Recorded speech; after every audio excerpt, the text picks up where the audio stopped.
Hello, hello, hello. Magandang hapon. Maganda yung ating topic for today. No, uubusin ko lang 'to natitira kong data mga kapanalig, no, para hindi naman masayang yung mga ibinibigay sa aking panload. Kasi kapag naloloadan po ako, talagang inuubos ko lang siya sa live. So, maiksi lang tong natin pag-uusapan patungkol sa sa usaping Santissima Trinidad. Ang laging sinasabi, di ba, kahit ng ibang Katoliko, Diyos Ama, Diyos Anak, Diyos Espiritu Santo. Sanrio, tatlo ba ang Diyos? No? Tatlo ba ang Diyos? At maraming salamat po sa mga nag-PM sa akin. Most po doon sa kay Kuya Al at Shakoso na bahagi po ng Ave Maristela Catholic Defender. Maraming salamat po sa iba pang mga Katoliko na ang tagal pong hindi nagkumpisal. Ngayon nakapagkumpisal na kasi marami akong kinukulit na mga Katoliko, usually yung mga may asawa na. Yung iba hindi makapagkumpisal kasi hindi maiwan yung pita ng laman. Hindi nila daw kayang hindi mambabae. Yung iba naman hindi kayang iwan. Ewan ko kung ano ba yung hindi nila kayang iwan. Kaya hindi sila makapagkumpisal. And I am so happy and very blessed today na nag-chat sila sa akin na saan nakapag-confess na ako. At salamat sa iyo. No, dahil sa iyo nagkaroon ako ng lakas, nagkaroon sila ng lakas ng loob para makapag-confess at dahan-dahan na nila na binibitawan yung mga mabibigat na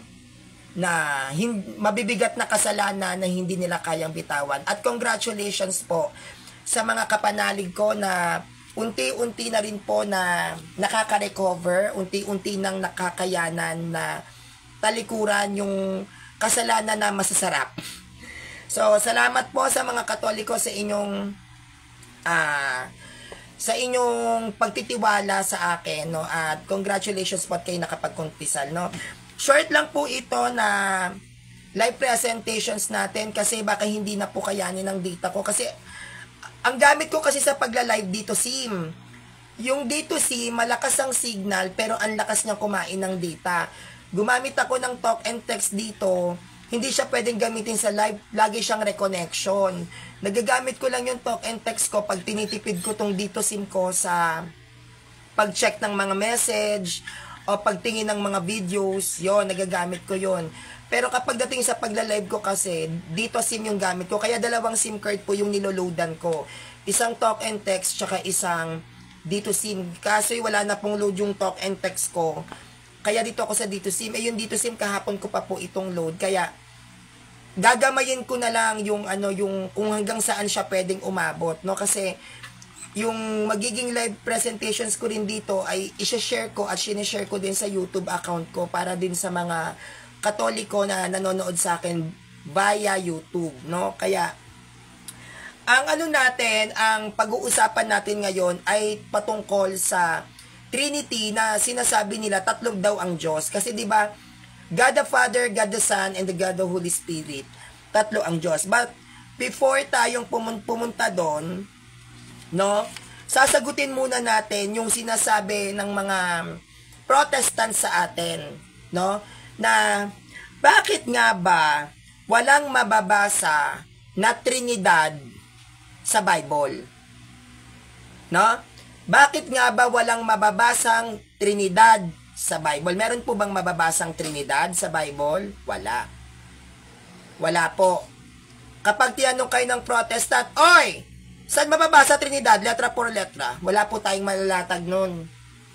No, wala, parang lang yan eh. Saan mababasa na sinabi ni Kristo na siya ay Diyos? Meron ba tayong mailalatag? Wala din. Wala, yan naman yung hawak-hawak ng mga INC. Saan mababasa na sinabi ni Kristo Diyos siya? Wala, di ba? Saan din mababasa na sinabi ng Ama, Anak, Espiritu Santo, kami ay Trinidad? Wala din. So, unang-una, yun ang dapat muna nating malaman. Just in case na magkaroon tayo ng problema sa mga katanungan, kailangan yun ang unang-una nating malaman. Bakit nga bang walang Trinidad? Walang mabasang termino na Trinity sa Bible. At kung wala mang mababasa na Trinity sa Bible, mali na ba yun? Mako-consider ba natin na yon ay isang malaking pagkakamali? Okay. Ang sabi dito, ang bokabularyo o vocabulary, the body of words used in a particular language, no, na nagpapahayag sa doktrina ng Trinidad ay totoong hindi makikita sa Biblia. No? Yung salitang Trinidad, no? Yan ay talaga po nawala sa Bible. Kahit bali-balik na rin natin, wala.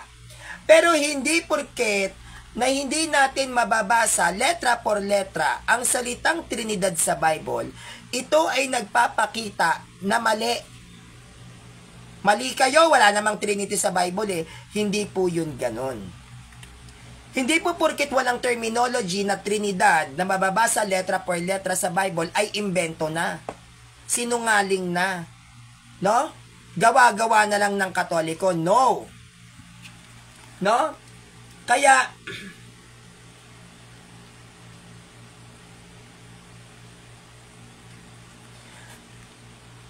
sa atin, mga Katoliko, no?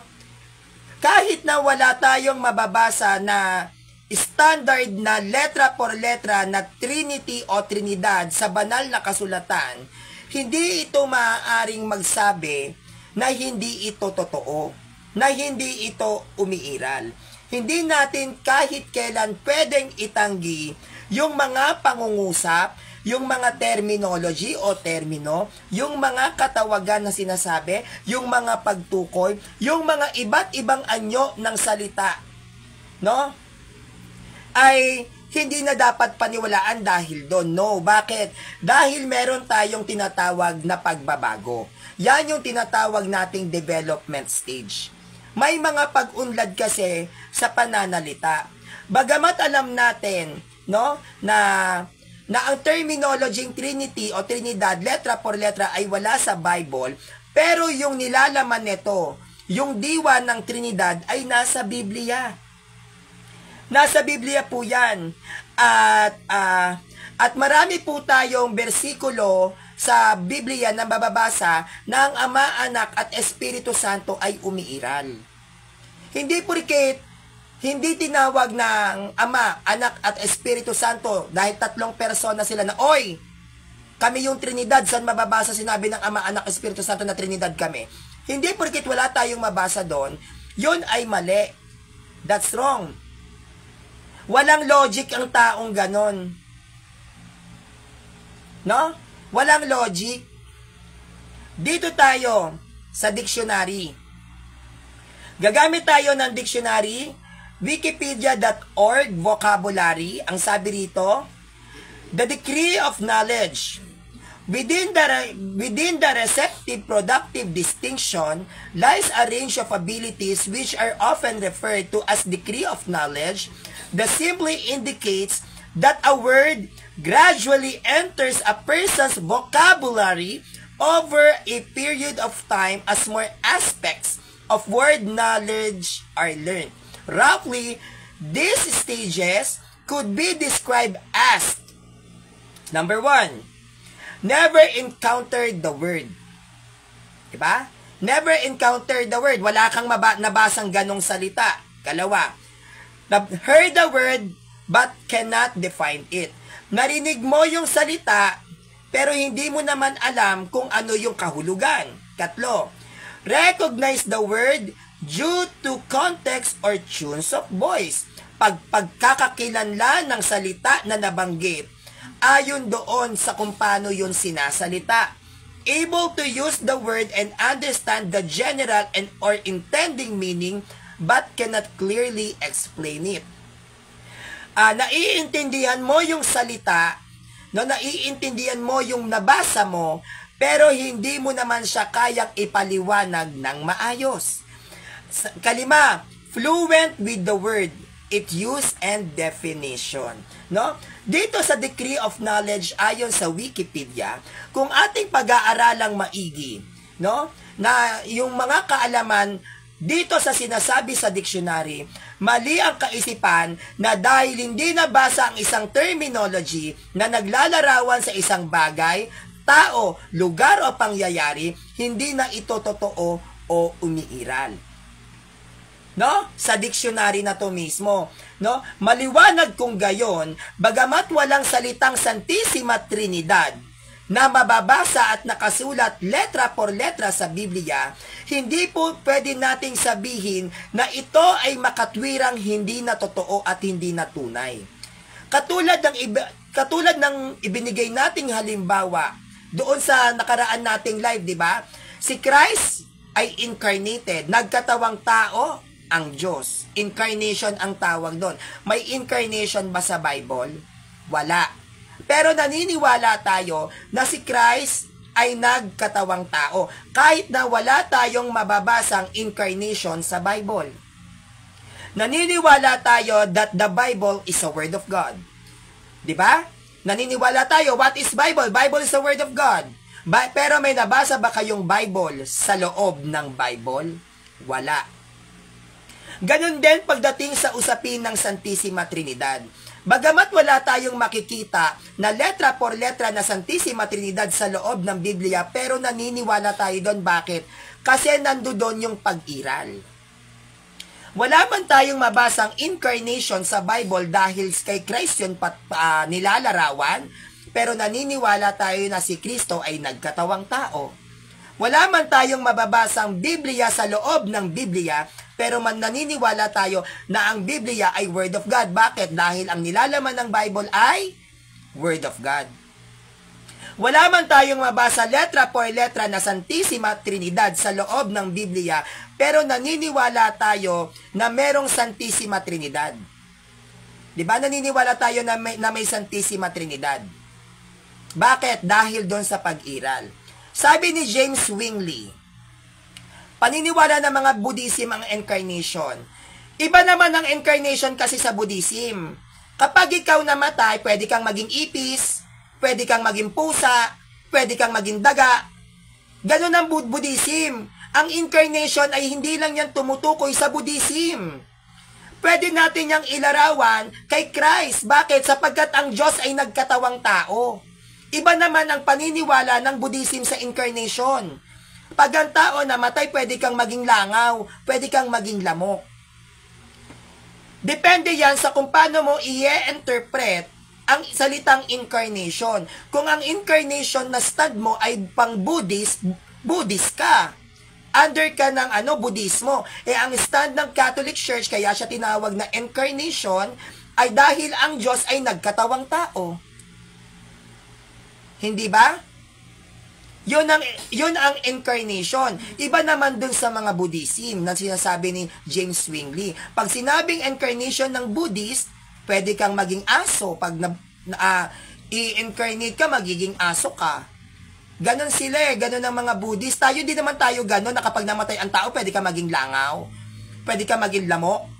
'Di ba? Yun ay inilalarawan lang kay Christ. Kasi Diyos siya eh.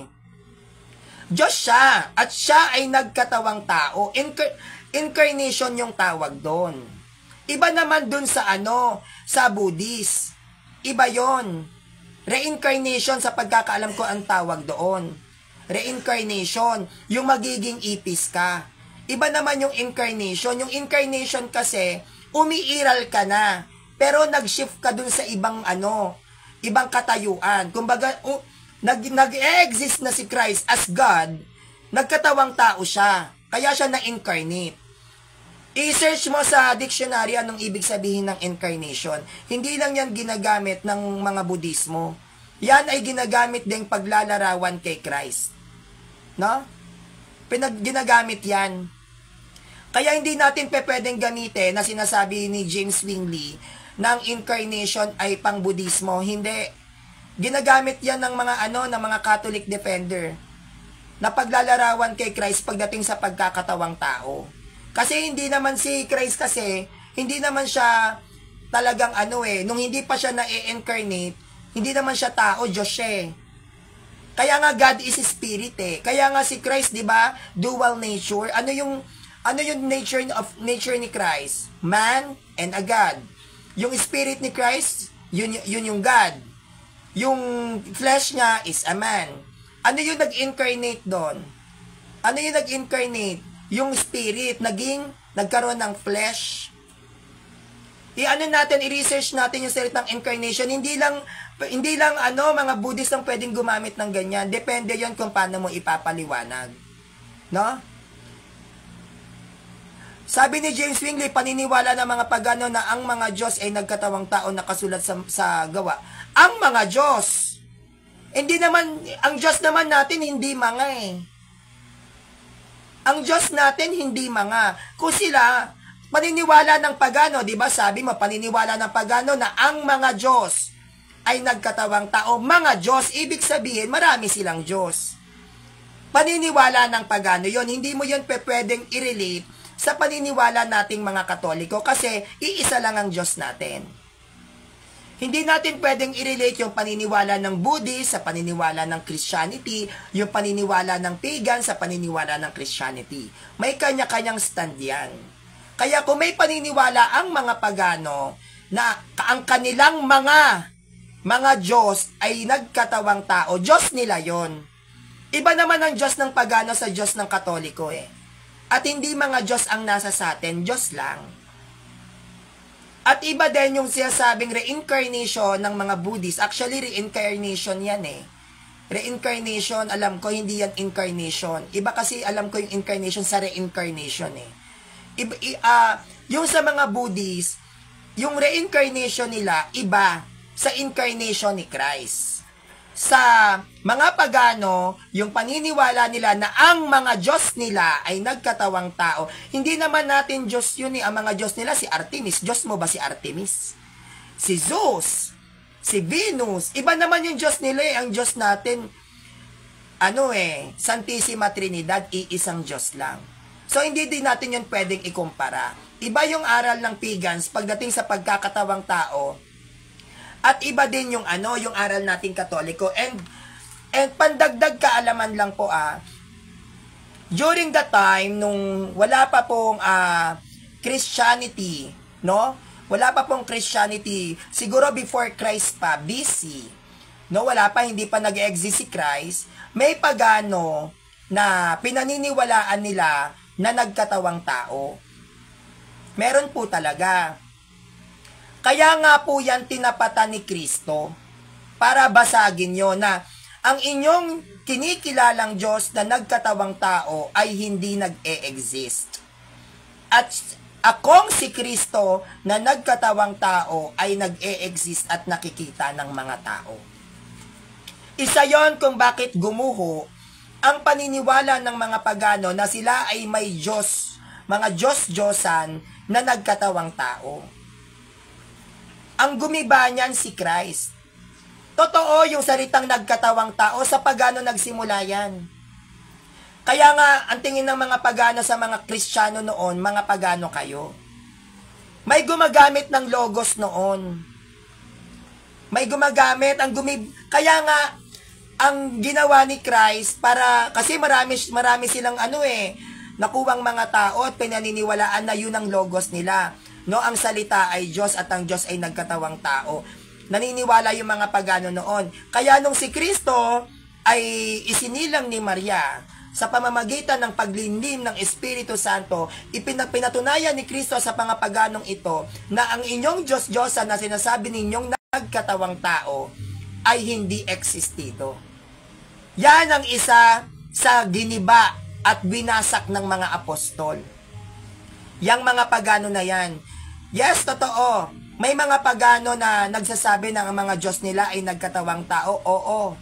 Pero ayan ang isa sa nilabanan ng mga early Christians. Talaga, Diyos niya nagkatawang tao. Sa amin, literal na nagkatawang tao. No? Literal na nagkatawang tao. Kaya hindi tayo pwede na pagkumparahin. Hindi yan pwede na i-compare kasi iba ang Christianity. Iba ang Catholic Church. Hindi tayo pwedeng i-compare sa doctrines ng mga Islam, ng mga pagans, ng Buddhist, ng Hinduism, ng Judaism, hindi tayo pwedeng i-compare. Kasi iba ang turo natin. Kaya nga 'di ba, nilalabanan natin sila sa aral. At hindi 'yun pagkukumpara, kundi ginigiba natin yung aral nila. Hindi, sabi ni James Zwingli, 'di ba, may pagkakahawig ang aral ng Hinduismo na iisang Diyos na may tatlong persona. Hindi mo kasi pwede, James Zwingli, na ikumpara ang Christianity na may pagkakahawig sa pagano. Iba ang Christianity sa Hinduism. Hindi mo siya pwedeng i-compare kahit sabihin mong pagkakahawig. Bakit? Ang tatlong persona, iisang Diyos ng Katoliko ay literal na nag-e-exist. Ang aral ng Hinduism na sinasabi mo, James Zwingli, na tatlong persona, iisang Diyos nila, peke yun. Hindi mo pwede, kahit ang turo pa, kahit ang aral pa, hindi mo pwedeng i-compare ang totoo sa hindi totoo. Naiintindihan mo ba yon? Hindi mo kahit ano pang sabihin mo na sa Buddhist, ang reincarnation, parang kay Christ kasi nagkatawang tao, hindi pa rin. Kasi hindi pwedeng maging ipis kapag ikaw ay nabuhay muli.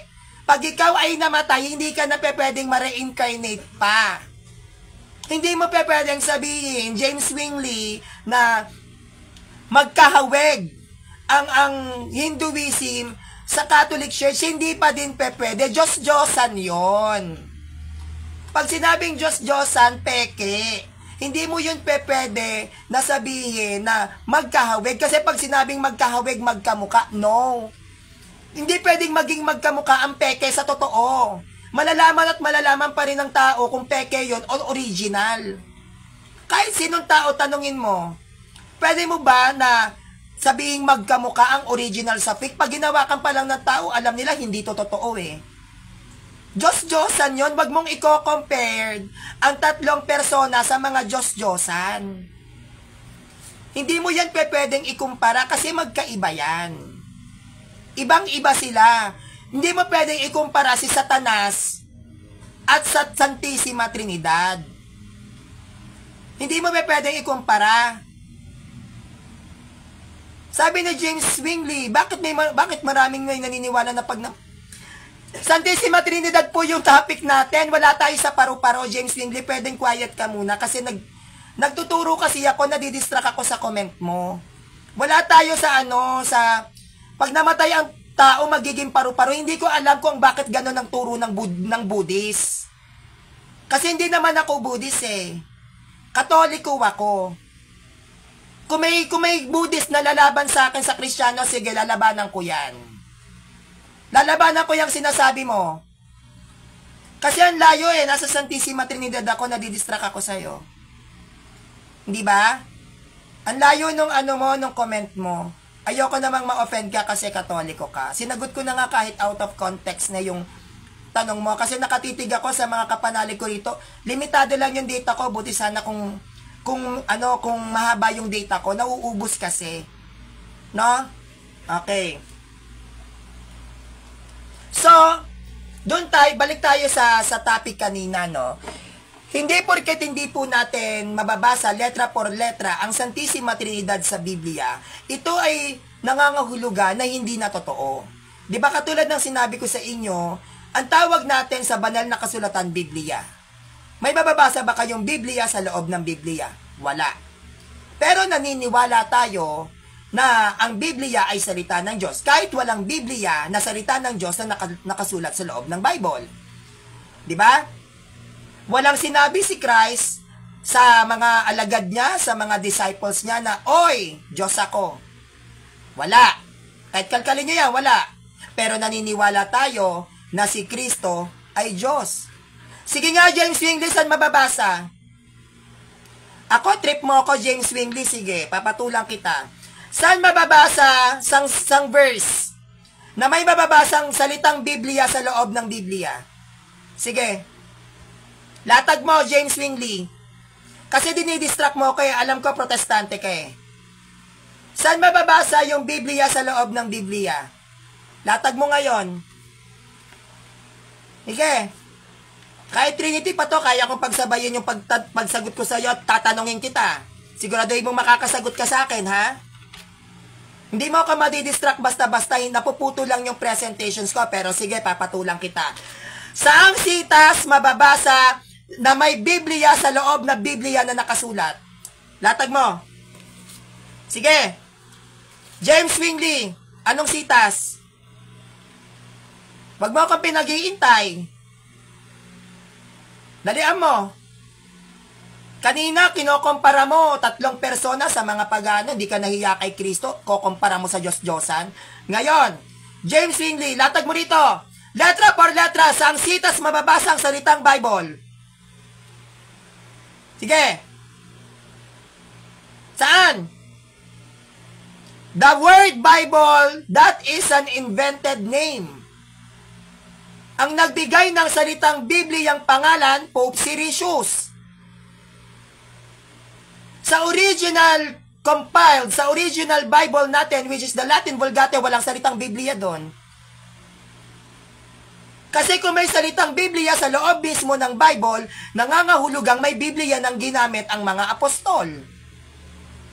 Hindi naman Biblia ang tawag sa Torah. Hindi Biblia ang tawag sa Tanakh. Kung maghahanap ka ng letra por letra na Bible na may mababasa sa loob mismo ng Bible, dapat aaminin mo, gumamit ang mga apostles ng Bible. Walang Bible sa Old Testament. It's Tanakh. It's Torah. Mukha yatang hindi mo inaral. Hindi ka pwedeng makahanap ng letra por letra na Biblia sa loob mismo ng Biblia. Bakit? Hindi gumamit ng Biblia ang mga alagad. Saan nga yung sitas na sinasabi mo na may Bibliyang salita sa loob ng Biblia? Sinong gumamit? Invented yan. Yang Bible na salita? Kaya lahat ng mga Protestant na humahawak ng Bible, oy, paipeng ng Bible, Katoliko nagbigay ng pangalan na yan. Hindi yan makikita sa loob ng Bible. Hindi yan alam ng mga apostles. Yang salitang Bible, hindi. Nila Tertullian, our church fathers, hindi. Nakilala at naipakilala ang salitang Biblia 4th century. Pope Siricius ang nagbigay ng pangalang Biblia, invented name yan, parang Catholic Church. Paano niya masasabi na may Biblia sa loob ng Biblia, hindi naman kilala ng mga alagad ang salitang Biblia? Ang ginagamit pa lang noon, manuscript, mga books, mga aklat ni Mateo, aklat ni Mateo, aklat ni Lucas, yun lang ang ginagamit at hiwa-hiwalay pa yan. Paano niya sabing may Bible sa loob ng Bible? Sino nagsulat? Sino Sino nagbigay ng pangalan? Ibig sabihin, panahon ni Christ, may Bible ng salita? Wala. Basahin nyo nga to. Anong easy English? Easy English, are you sure na yung easy English na yan ay standard Bible? Kapag sinabi mo na may Bible sa loob ng Bible, tinatanggap mo, James Wingley, gumamit ng Bible ang mga alagad? Yes or no? Yes or no? Kapag sinasabi mo, letra por letra, na may salitang Biblia sa loob ng Biblia, so inaamin mo na gumamit ng Biblia ang mga alagad, nakakalimutan mo may exegetical context ang bawat kasulatan. Gumamit ka ng easy English, gagamit ako ng standard version ng Bible. Gagamit ako ng standard version ng Bible. Kasi kung sasabihin mo na may Bible sa loob ng Bible, dapat tanggapin mo na gumamit ng Biblia ang mga apostol. James Wingley, tatanungin kita, gumamit ba ng Biblia ang mga alagad?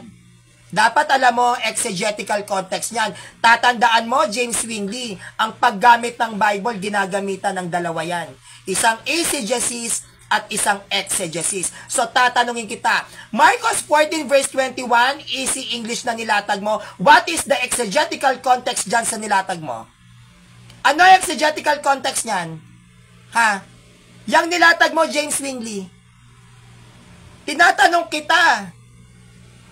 Walang problema dyan sa nilalatag mo. Walang problema dyan kasi Protestant Bible yan eh. Easy English pa yung nakalagay. Okay. Walang problema dyan. Ngayon, itatanong ko sa'yo. Dyan sa nilalatag mo na Easy English Bible mo, gumamit ba ang mga alagad ng Bible, yes or no? Yes or no?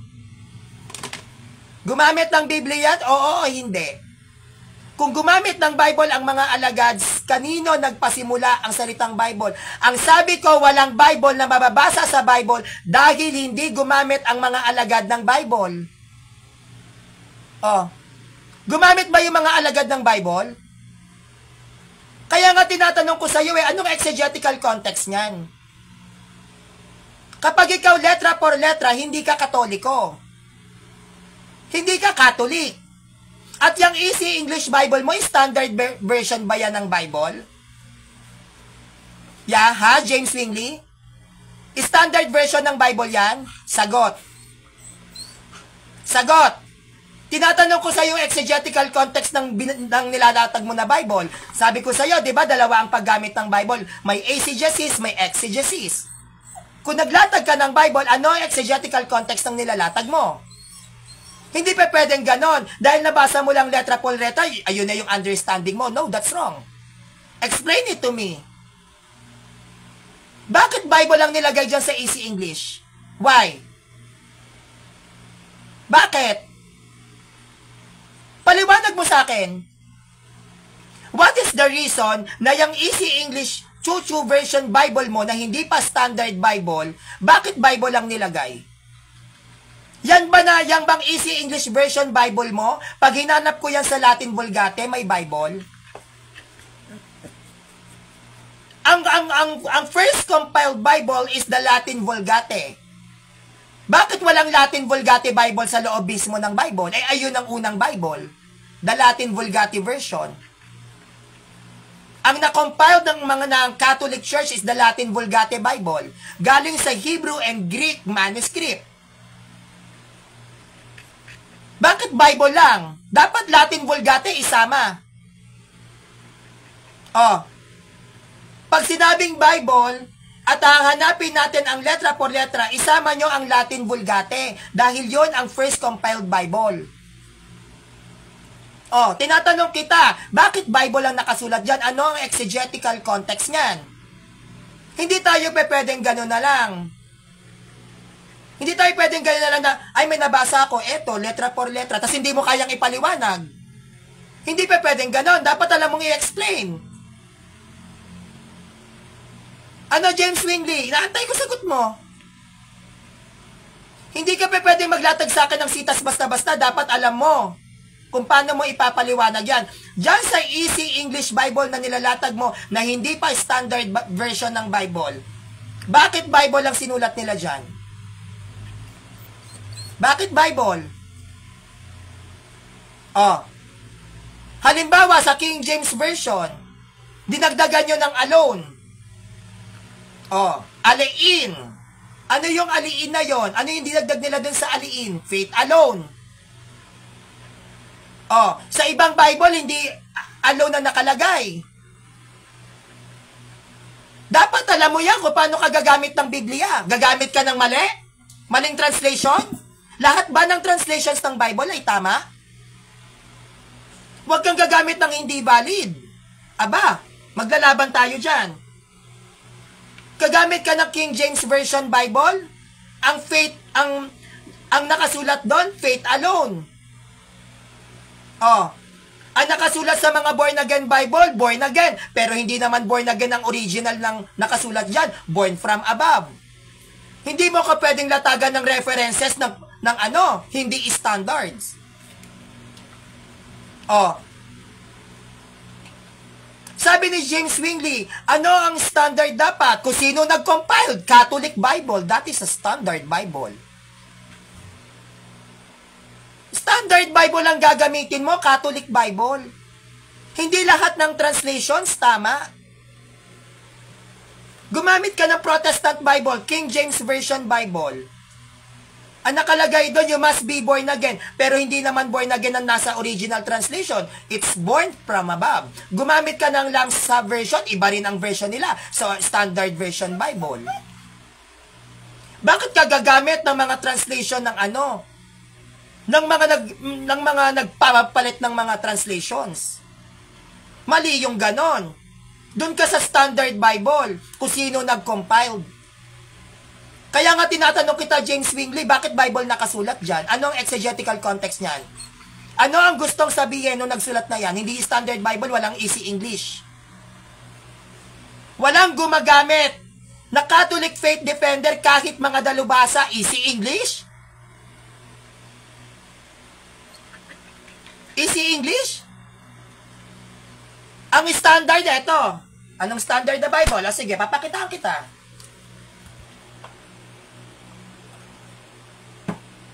No problem, no problem.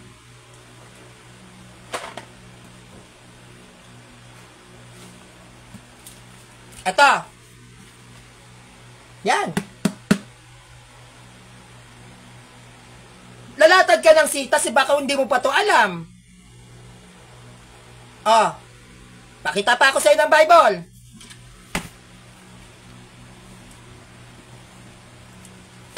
Ah.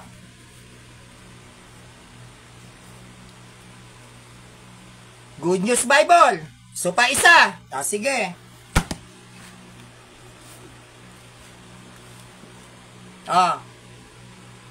Holy Bible. Gusto mo pa isa? Ah. The New English Bible. Ano? Isa pa.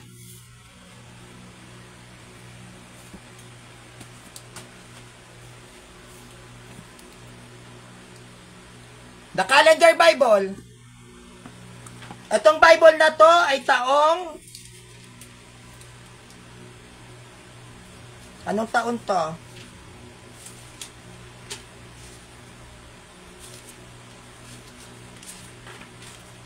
1898. Lahat ng Bible dapat may imprimatur. May imprimatur ba yung easy version mo? Ha? Gagamit ka ng Bible yung may imprimatur.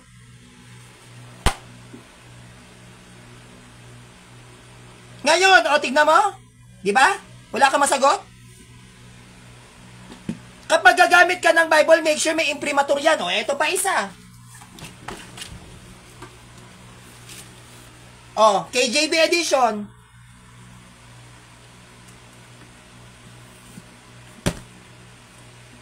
Aaralin mo yung mga gagamitin mong Bible. Hindi lang basta para makapuntos ka. Dahil hindi lahat ng mga Katolikong defensor magkakatulad ng stand. Maglalatag ka sa akin, Easy English Bible. Yung Easy English Bible, sinong dalubhasang gumamit? Maraming dalubhasang gumagamit nito. English version ng Latin Vulgate, Douay Rheims. English version. Oh. In English, na original compiled Bible ng Catholic Church ang Latin Vulgate. Eto, Douay Rheims. Hanapin mo nga yung Bible sa Douay Rheims na salita. Meron ba? Maghanap ka nga sa King James Version kung may salitang Bible. Maghanap ka dyan sa Lamsa Version, yung mga ginagamit ng ibang Protestant kung may salitang Bible. Eh kahit ako, pwede akong gumawa ng sariling Bible na walang imprimatur, lagyan ko lang ng kung ano-ano Kaya pwede akong magbawas. Pwede kong gawing 20 na lang ang New Testament, kung trip ko lang. Oh.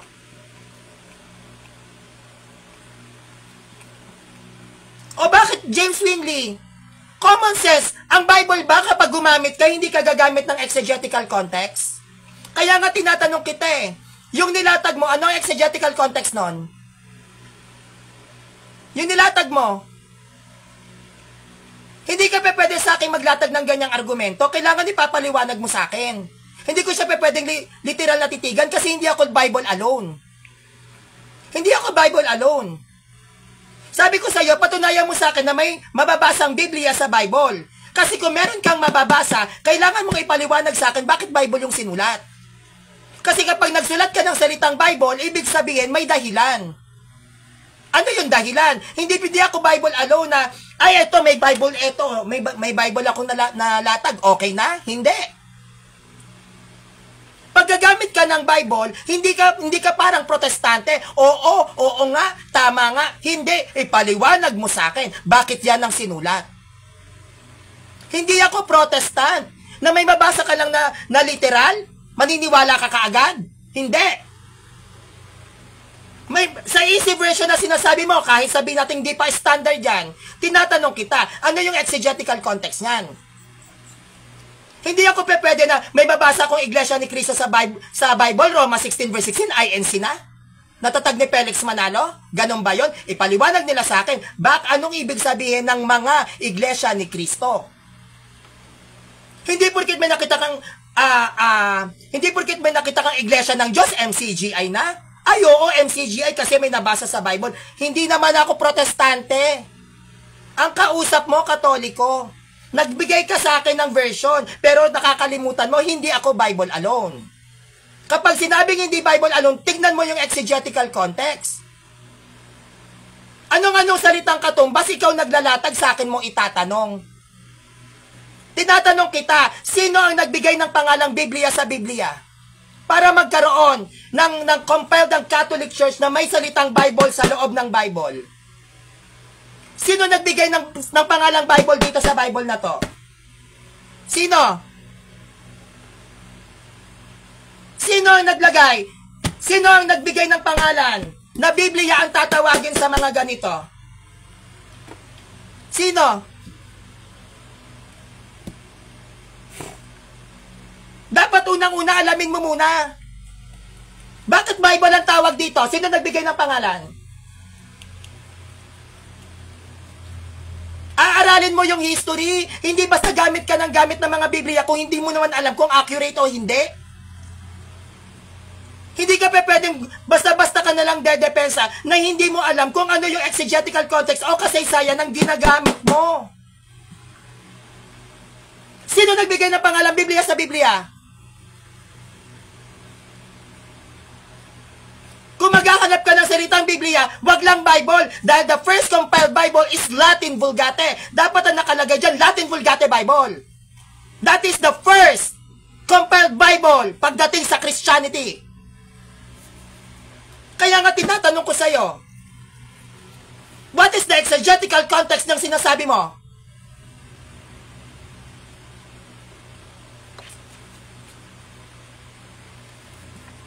Hindi ganon. Na may mabasa ka lang na ganon, paniniwalaan mo. Lagi niyong tatandaan, kapag isang protestante, may nabasa ko, ganito, tignan mo, nakasulat. Naniwala ka, nakasulat, ay, protestant na ako. No, be wise. Be wise.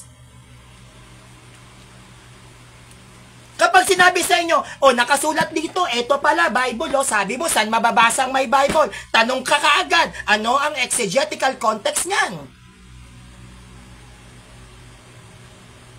Paano kung gumamit din ako ng ibang version, wala ring nakasulat? Sino mas tama? Yung standard version na gamit ko o yung gamit mong Bible? Sino ang mas dapat paniwalaan?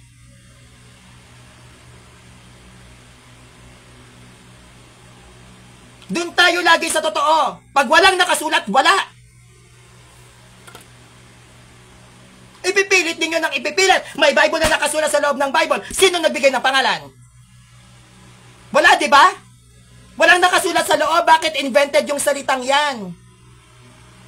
Hindi natin yan pwedeng ipagpilitan. Kahit ano pang version ang gamitin nila, gagamit at gagamit lang tayo ng original translations.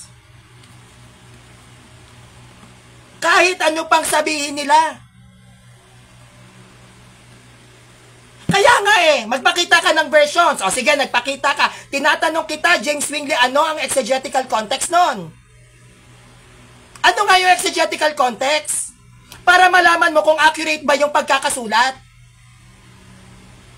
Tinuturuan kita, dapat mong tanggapin yon at magpasalamat ka sa akin.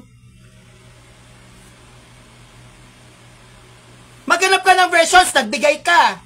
Tinatanong kita, ano ang exegetical context ng nilatag mo? Para malaman mo kung accurate ba na dapat Bible ang nakasulat doon. Naiintindihan mo ba o ayaw mo lang intindihin? Tinatanong kita. Hindi, ang mga Katoliko, pag nagbabasa ng Bible, hindi lang kami eisegesis. Hindi lang kami eisegesis na letra por letra. Tandaan mo, may exegesis pa. O nakapaglatag ka. Tinatanong ko sa'yo, yung exegetical context. Bakit? Para malaman mo kung Bible nga ba dapat talaga ang nakasulat doon o hindi. Paano mo malalaman kung totoo yung translations kung hindi mo aalamin yung exegetical context? Sa ibang mga translations, may Catholic Church. May Catholic Church na nakasulat sa ibang mga translations. Hindi rin tinatanggap ng mga Protestants. Kasi kapag tinitignan nila yung salita, wala ako sa definition. James Wingley, nakikinig ka ba? Wala ako sa definition, hindi ako tutol sa definition mo. Ang tinatanong ko sa'yo, kung talaga na ang Bible ay nakasulat mismo sa loob ng Bible, lalo na rito sa hawak kong Douay Rheims, dito, lalabas, gumamit ang alagad ng Bible. Mahirap ba yon? Mahirap bang intindihin yon? Ha? James Wingley? Kanina ko pa sinasabi, hindi po pwede na magkaroon ng salitang Biblia sa Biblia dahil lalong-lalo na ang New Testament, wala pong ginamit na salitang Biblia ang mga alagad. Hindi ka rin pwedeng makakita ng salitang Bible sa Old Testament, wala pang Bible sa Old Testament, Torah, Tanakh.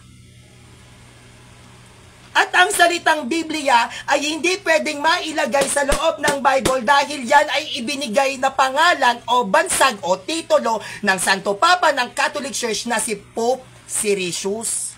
Invented name yan. Kaya kahit anong translations pa ang ibigay ninyo, yun ang lagi kong itatanong. Ano ang exegetical context nung nilalatag mo? Kasi nga, para malaman mo kung accurate ba yung salitang ginagamit doon para magkaroon ng laman yung utak mo. Dahil hindi lahat ng translations ay tama. Nakukuha mo? Kapag sinabi ko na magbigay ka sa akin ng letra por letra na salitang Bible, make sure na ang gagamitin mo ay standard version na Bible. Standard kasi ito ang nag-compiled Katoliko. Hindi ka sa akin pwedeng gumamit ng putyo-putyo lang na version. Doon ka kukuha sa mismong original na konteksto. Kaya nga tinatanong kita ano ang exegetical context ng nilatag mo? Easy English pa yata yung, Diyos ko, hindi pa ginagamit ng mga Bible scholar yung nilatag mo Sinong putyo-putyo lang. O di pwede rin pala akong magsalita. Yung Pinoy version naman. Wala namang salitang bakla talaga sa Bible, pero doon may bakla. May tomboy pa. Kapag tayo ay hinanapan ng isang salita, pagdating sa banal na kasulatan, make sure na ang gagamitin ninyo ay mga standard version bilang pagpapatunay at pagpapatibay ng nabuo ang Biblia, nakalagay yun doon. Huwag natin ipagsiksikan dahil maraming maliligaw. Yung salitang bakla ng Biblia mo, modern Bible yun. Common sense, James Wingley, huwag ka nang lumusot. Modern Bible yon, isa yon sa inilaban ko nung ako ay nasa org ng CFD, hindi ako pumapabor sa ganon. para yun sa mga millennial na kabataan. But yung nakasulat doon mismo ay hindi naman ganon ka-intact doon sa original version ng Bible. May salitang bakla ba sa Bible mismo na original translations? Wala. Kung ano yung mga nakasulat, kung ano yung ipinapahayag doon, doon tayo didikit. Huwag tayo basta-basta latag lang ng latag. Magiging protestante ka niyan. Ano yun? Para kang protestante? Ano ka, pastor? O may nakasulat dito. Ano gusto mo sabihin ko? Ay, naniniwala ako. Kasi sulat ng pastor? Pucha, kung sinong pastor man yung pastor mo Maglabang kami dyan. Sa sinasabi niyang may Bible sa loob ng Bible, kaya kong tindigan yan. Gagamit ako ng mga standard versions. Lalatagan ko siya kung ang nakasulat dyan sa nilalatag mo, Bible. Pag wala, nako. Ni baka nga yung version mo, kung sino ang may akda niyan, hindi mo pa kilala. Ang mga standard Bible ng Catholic Church, mga Bible scholar ang sumulat. Ang nag-translate. Wag mong gagawin pucho-pucho ang Bible ng Catholic Church. Pag walang nakasulat, manindigan ka. Dahil wala naman talaga. Hindi kahit kailan, naging totoo ang Protestant Bible. Dahil yan, lahat ng halos sulat nila may dagdag. Doon nga sa Bible ng Jehovah's Witness, may Jehovah may Jehovah doon. So, maniniwala ka na kay Jehovah. Ganun ba yon? Yun ba yung dapat nating paniwalaan? Dahil may Bible dyan sa nilalatag mo, so, meaning to say, gumamit na yung mga alagad ng Bible. Dahil may iglesia ni Cristo nakasulat sa Bible, Felix Manalo na yon. Dahil may iglesia ng Diyos nakasulat sa Bible, MCGI na. May born again sa Bible, born again na. Walang Katoliko sa Bible, so wala tayo. Tayo pasulpot. Ganun ba ang pagdedepensa? Logic? Ang Biblia ay hindi ginawa para intindihin lang ng letra por letra. May exegetical context yan kung bakit ganon ang pagkakasulat. Tinatanong kita, sige may nakasulat na Bible, ano ang exegetical context doon? Bakit Bible lang nilagay? Kasi kung bibigyan kita ng standard references ng Bible ko dito, pag hindi Bible lang nakasulat doon, supalpal ka sa akin. Sinungaling yung ginagamit mo. Huwag kang gagamit sa akin ng peking Bible. May standard references ako, the Rings. Pag walang Bible dito, ibigay mo sa akin yung sitas, supalpal ka sa akin, sinungaling yung version mo. Hindi mo pwede kahit kailan ilaban na kasinungalingan. Ilalaban mo sa akin sinungaling na translations? Itatapat mo sa Dewey Rings? Ang dami-dami kong Bible dito. Hahanapin ko salitang Bible. Pag wala akong nakita dyan sa sitas na ginamit mo, sapalpal ka sa akin. Anong tingin mo sa akin? Sulpot? Letra por letra lang? Ang paggamit ng Bible, may exegetical context yan. Paliwanag mo sa akin. Bakit Bible nakasulat doon? So, maniniwala ko na may Jehovah? Dahil sa Bible ng Jehovah, may Jehovah nakasulat? So, hindi na Yahweh. Jehovah na pangalan.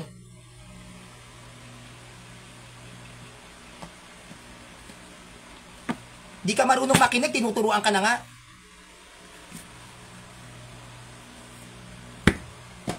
Huwag kayo basta-basta magpapadala sa letra por letra. Ilang beses ko sinasabi sa inyo yan. Meron tayong tradisyon. Ano man ang gamitin sa inyo ng mga protestante, may version akong ganito, may mababasang ganito. Lagi niyong tatanungin, ano ang exegetical context ng nilalatag mo? Hindi lang dahil may nakasulat, standard Bible ba yung gamit nila? Wala naman doon sa standard Bible, sa original translations, wala namang Bible. Huwag nilang ipagpilitan. Di dahil may Bible na nakasulat doon, maniniwala na kayo na may salitang Bible sa loob ng Bible.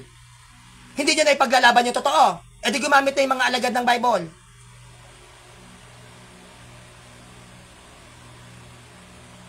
Yung mga ganyan taktika, yan ang panlanse ng mga sulpot, kaya marami nagiging protestante. Wag ako. Yan. Yan ang strategy nila.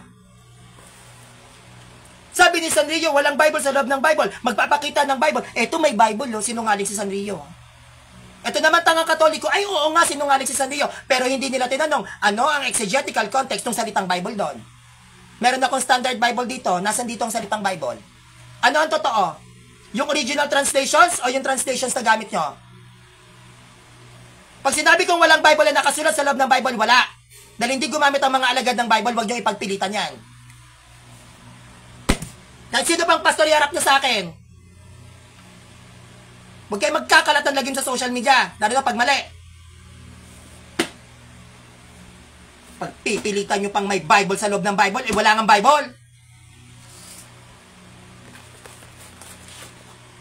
Galit na galit talaga ako sa mga heretical na aral na yan.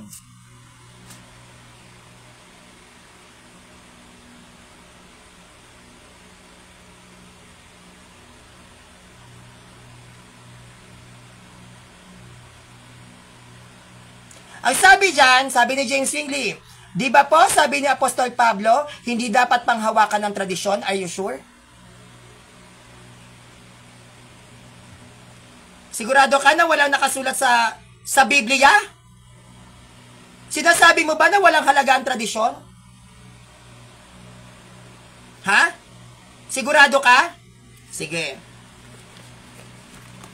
Bukas natin tatalakayin tong Trinity. Manda ka sa akin, James Wingley. Ang binyag. Nung hindi pa naisusulat o nabubuo ang Bible, may binyag na, James Wingley. Yes or no? Sumagot ka. Wag ako. Yung hindi pa nako-compiled ang Bible, may binyag na, yes or no? Sagot! Ano na una? Biblia o binyag? Dali. Kasi ang sabi mo rito, sa Colossus 2 verse 8, o binyag. Dahil wala pang Biblia na nabubuo at may binyag na, saan papasok ang binyag? Sa tradisyon o sa Biblia? Sabi mo kasi rito, mag-ingat kayo upang hindi kayo mabihag ni numan sa pamamagitan ng walang kabuluhan at madayang katuruan. Walang kabuluhan, no? Na tradisyon. Ang sabi diyan, 'di ba? Ang sabi mo, ang pinangahawakan ni Apostol Pablo, hindi dapat panghawakan ng tradisyon, wag mong putulin. Sitas mo 'yan. Hindi dapat panghawakan ng tradisyon. Anong tradisyon?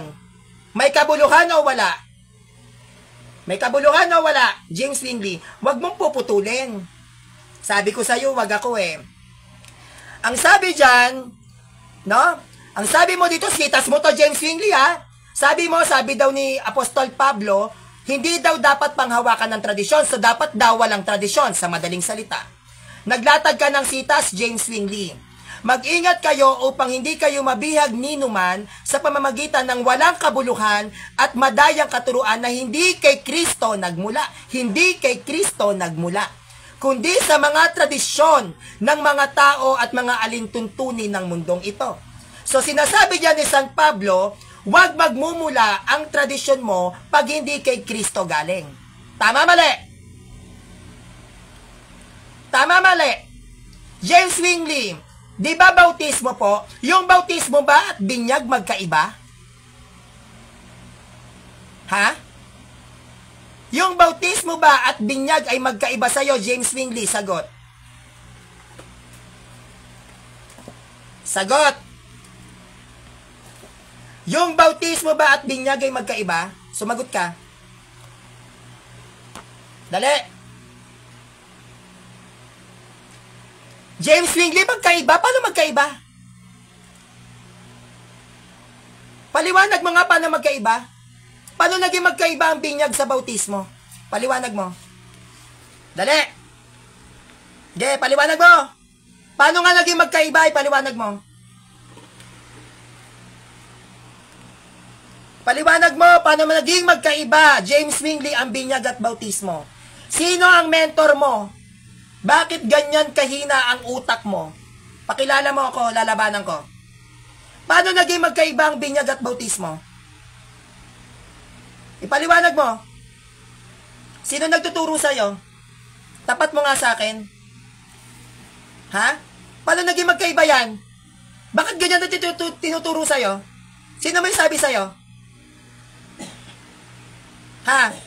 Sino may sabi sa'yo na magkaiba ang binyag sa bautismo? James Wingley, lumabas ka. Wala tayo sa sanggol. Bakit napunta ka sa sanggol?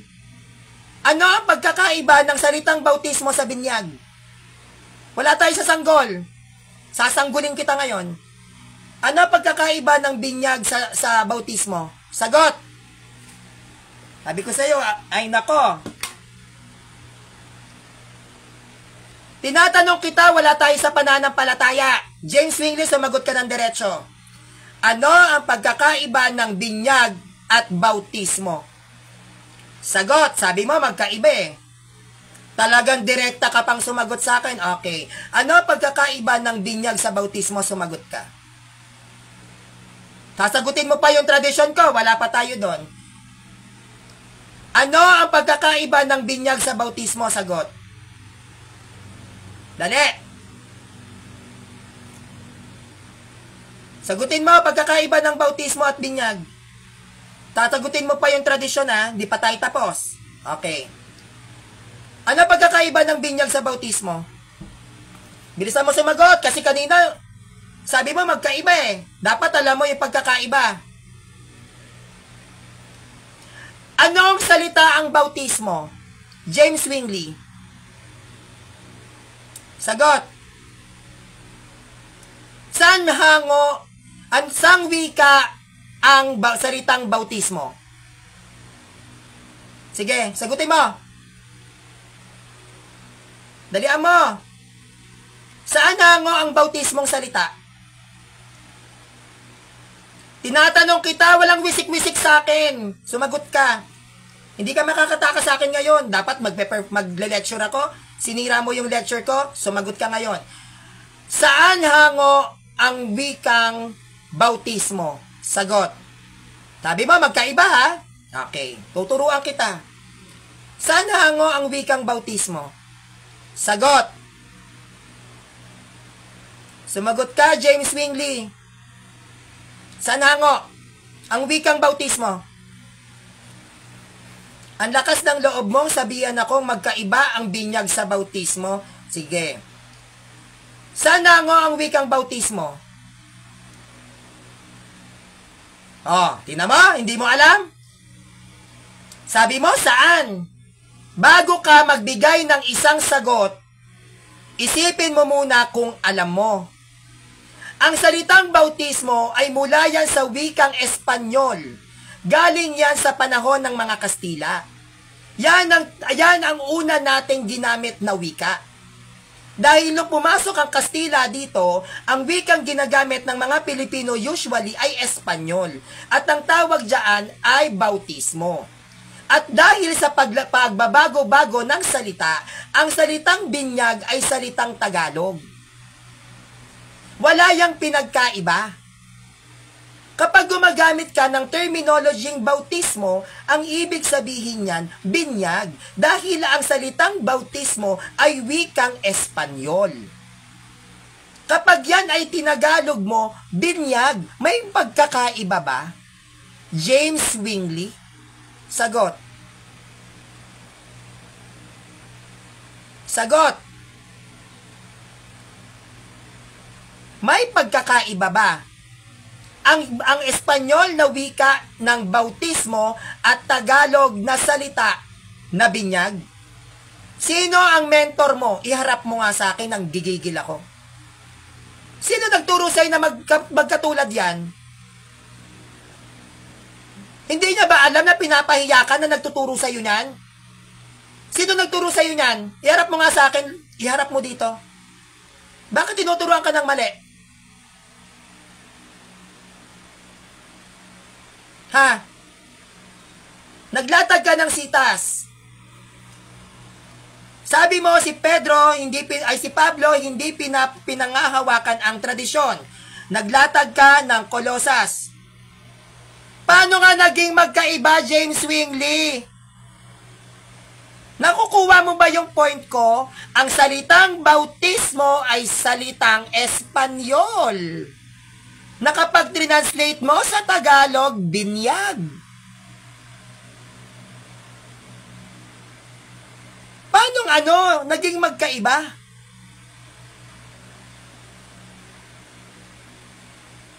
Chinelas. Tagalog na salita ba chinelas, James Wingley? Ano ang chinelas para sa'yo? Oh. Anong saan mababasa na binyag na Pilipino ka ba? Pilipino ba to? Anong saan mababasa na binyag na Tagalog? Hindi Tagalog ang binyag. Anong wika yon? James Wingley, anong wika ang binyag? Pilipino ka, panitikan, hindi mo alam? Ha? Kung hindi Tagalog ang binyag, anong wika yon? Anong wika ang binyag? Sumagot ka rito, James Wingley. Huwag mo sa akin sabihin ang bautismo Tagalog. Tinatanong kita, wag mo kong hanapan ng salin. Kanina pa kita binutasan sa salin na nilatag mo eh. Kung hindi Tagalog ang salitang binyag, anong salita yon? Sa salitang Bisaya, ang binyag, bunyag.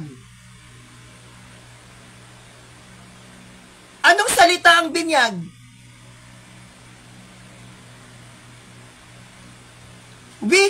Salitang binyag, ihahanapin mo sa Bible? Hindi mo alam yung salitang binyag? Kung anong salita yon? Ultimo lengguwahe? Isisitas mo, salitang binyag lang? Hindi mo alam kung anong wika ang binyag? Ay, hindi ka Pilipino.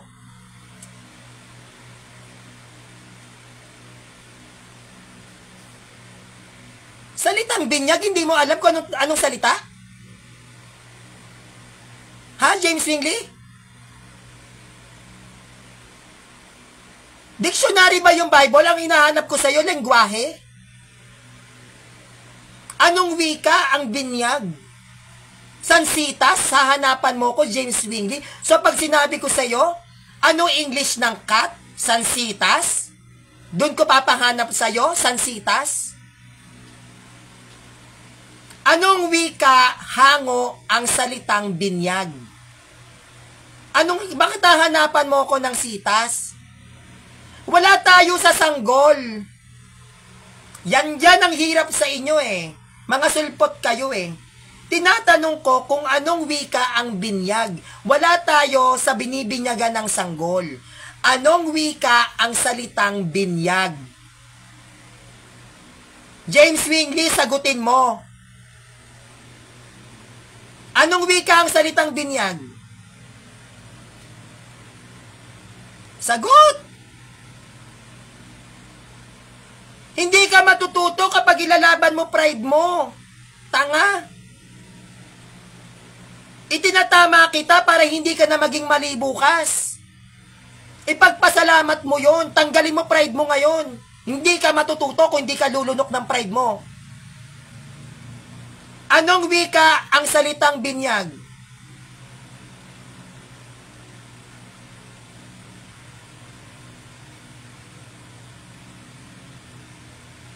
O yan o, naglagay pa ng bunyag. 1 Peter 3 verse 21 kay Kuya Lawrence Roguis. Naghulagway kini sa bunyag. O yung bunyag, Tagalogin mo. Tignan mo yung nakasulat sa 1 Peter 3 verse 21, bautismo. Oh, sa Bisaya, bunyag. Tagalogin mo yung bunyag, ano lalabas? Binyag. May pagkakaiba? Kung gagamit ka ng Bisaya translations, bunyag. Oh, sa mga Bisaya dito, ano Tagalog ng bunyag? Baka sabihan nyo pa ako, sansitas mababasa yung Tagalog ng bunyag. Tatambling na ako palabas.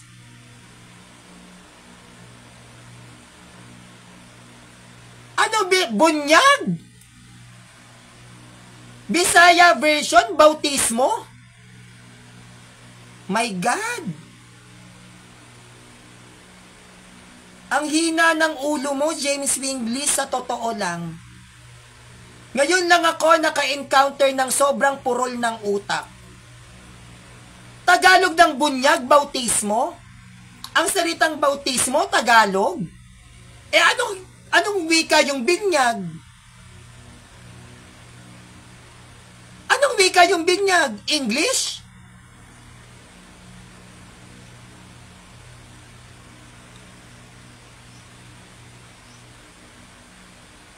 Ano ang wikan, kung ang wika ng bunyag para sa iyo, James Wingley, ay bautismo, anong wika ang binyag? Pranses? Salitang bunyag, Tagalog, bautismo, James Wingley? Maglalatag ka ng tradisyon, sabi ni San Pablo, wag daw panghawakan. Ang sinasabi doon, wag mong panghawakan ang tradisyon ng mga pagano. Ang binyag, ang kumpisal, ang kasal, yan ay nagsimula sa tradisyon. Hindi nagsimula ang mga alagad kahit si Kristo pagdating sa pagsusulat. Kapag ang isang aral ay una mong natutunan, inadapt at isinabuhay sa pamamagitan ng pagtuturo ng bibig at inapply mo ito at ipinasa-pasa mo sa ibang tao, ang tawag doon tradisyon. Bago na isulat sa Bible ang mga binyag, ang kasal, ang paglulubog kung sanggol man o hindi, ang mga sakramento, bago yan na isulat sa loob ng Bible, yan ay tradisyon na ng sinaunang Kristiyano. Kahit magbasa ka sa Job 8 verse 8, huwag mong baliwalain ang nagdaang kasaysayan. Bakit kailangan ng kasaysayan? Dahil doon natin malalaman kung ano ang mga naging ganap sa panahon na hindi pa nabubuo ang referensyang ginagamit mo batay sa iyong pananampalataya.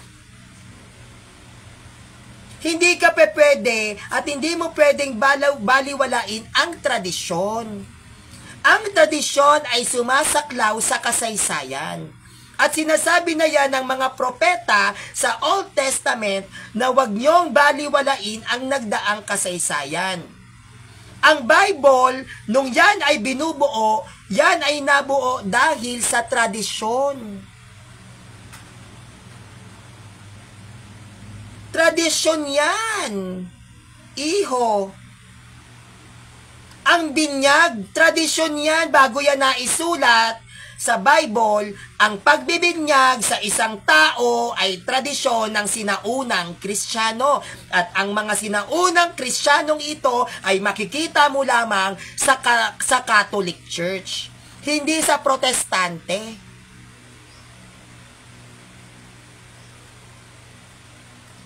O ngayon nawala ka. Dakdak ka ng dakdak, nawala ka ngayon.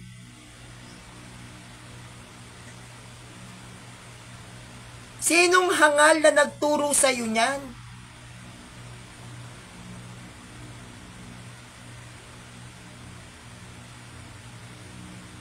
Hindi natin pwede, no? Hindi tayo kahit sino pwedeng baliwalain ang tradisyon. Dahil lahat ng religion ay may tradisyon. Ang isang iglesia na walang tradisyon ay hindi religion. Lahat ng relihiyon ay may tradisyon. Bakit? Sapagkat umiral ang kanilang pananampalataya sa panahon na hindi pa nabubuo ang mga references na ginagamit nila sa kasalukuyang panahon para ipaliwanag ang kanilang pananampalataya. Parang tayo. Kaya tayo religion dahil ang pananampalataya ng mga Katoliko ay nagsimula sa panahon wala pang Bible. Kaya hindi tayo pwedeng umadap na sa nasusulat at may nasusulat Protestant Bible ay naniniwala ako. No. Meron kasi yung exegetical context. Hindi tayo pwedeng mag-exegesis lang kasi tayo ay may traditions. Dapat alam nila yung kasaysayan ng bawat sitas na ilalatag nila. Kaya hindi porket may nakasulat halimbawa sa ibang mga translations na ang tunay na iglesia ay iglesia ni Cristo tatag ni Felix Manalo, aalamin nyo ang historical basis ng sitas na yon. Hindi tayo pwedeng maniwala basta-basta na dahil may nakasulat lang, oo, mali ang Katoliko. No. You have to be wise. Bakit ganyan ang pagkakasulat niyan? Gagamitin ko yung original, yung standard Bible kung yan ba talaga ang nakasulat. Kasi kung hindi, fake translations yon. Hindi yon standards, hindi yon accurate. Kapag tulad yan, sinabi ni Zwingli, ni James Zwingli, na hindi daw. Sabi ni James Zwingli, unang Korinto 4 verse 6, wag magsisihigit sa mga nasusulat. Unang Korinto.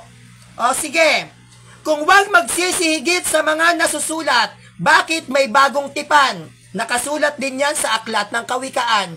Sino ang nag-utos na gumawa ng bagong tipan? Nakasulat sa Old Testament, wag kang magsisihigit sa nasusulat. Meron bang ipinag-utos o may mababasa pa sa bagong tipan na gumawa ka ng bagong tipan? Sagot.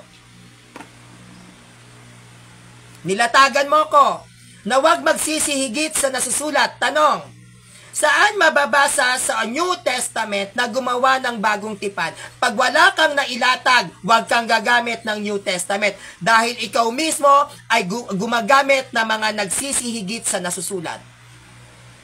Saan mababasa nag-utos si Kristong gumawa ng New Testament? Saan mababasa nag-utos si Kristo sa mga apostol gumawa ng Biblia? Pag wala kang nabasa na nag-utos si Kristo na gumawa ng Biblia, wag kang gagamit ng Bible. Tinatanong kita, James Zwingli, wag mo akong tatalunan. Ang dami ko nang nakalaban na sulpot, mas magaling pa sa'yo. Actually, hindi ka nga magaling eh. Sumagot ka ng accurate sa tanong ko sa'yo. Si Kristo ba ay nag-utos na gumawa ng Bible, yes or no? Sagot. Si Kristo ba ay nag-utos na gumawa ka ng Bible at saan mababasa? Saan mababasa? Kailan nag-utos si Christ na isulat nyo mga apostol ang mga turo ko at gawin nyong Bible? Sa Old Testament, inutos yan ni Yahweh. Inutos yan ng Ama sa mga propeta. Pero saan sa New Testament nag-utos si Christ sa kanyang mga alagad kahit sa mga disciples na isulat nyo yung tinuturo ko? Saan? Pag wala kang nababasa, tanungin mo si Kristo. Siya pa lang lumalabag na. Saan mababasa? Sa Old Testament, may mababasa tayo, inutusan niyang mga propeta na yan, na isulat mo ang aking salita, ako na si Yahweh. Saan sa New Testament? Na nagsabi si Christ na isulat nyo mga alagad ko ang aking itinuturo sa inyo. James Zwingli, wag ka magtago, labas. Lahat ng sitas nilalatag mo, wala kang nasagot ni isa. Tinatanong kita kung ang bautismo ba salitang Tagalog, hindi nasagot. Ano Tagalog ng bunyag? Bautismo daw. Nilatagan kita tungkol sa traditions, hindi mo din nasagot. Napunta ka naman sa nagsisihigit. Napunta ka naman ngayon sa Hebreo. Ano meron dyan? Ano yung bagong tipan dyan? Aklat ba yan? Naglatag ka ng Hebreo 12 verse 24. At kay Jesus na tagapamagitan ng bagong tipan at dugong pagwisik na nagsasalita ng lalong mabuti kaysa dugo ni Abel. Yan bang bagong tipan na yan, Bible? Nakabasa ka lang ng bagong tipan, Biblia agad? Bakit bagong tipan ang nakasulat sa Hebreo 12 verse 24? Ano yung bagong tipan na yan? Anong kaugnayan niya doon sa dugong pangwisik na nagsasalitang lalong mabuti kaysa dugo ni Abel? Bakit dugo? Bakit dugong pangwisik? Ang terminology ginamit sa pagde-define ng bagong tipan. Yung bagong tipan ba na nilatag mo, James Zwingli? New Testament? Na aklat? Ano yung bagong tipan? Ano yung bagong tipan na yan? Na may involved na dugo? Aklat? Nakabasa ka lang ng bagong tipan, aklat agad? O, tingnan nyo, wala na. Puro sitas na lang siya. Diba? Yung bagong tipan na yon, kaya siya meron siyang connection dun sa dugo. Dahil sa Old Testament, nung nakipagtipan si Moises dun sa Diyos, ang pakikipagtipan ng lumang tipan ay ginagamitan ng dugo. Hindi po yun aklat. Isa yang ritual sa panahon ng lumang tipan nang ang mga taga-Israelita ay nalunod sa pagkakasala, sila ay nakipagtipan kay Yahweh sa pamamagitan ng dugo ng hayop. At ito ay pinainom sa mga taga-Israelita. Pakikipagkasundo yan. Hindi porket nakabasa tayo ng bagong tipan, aklat agad. Gaya ni James Zwingli.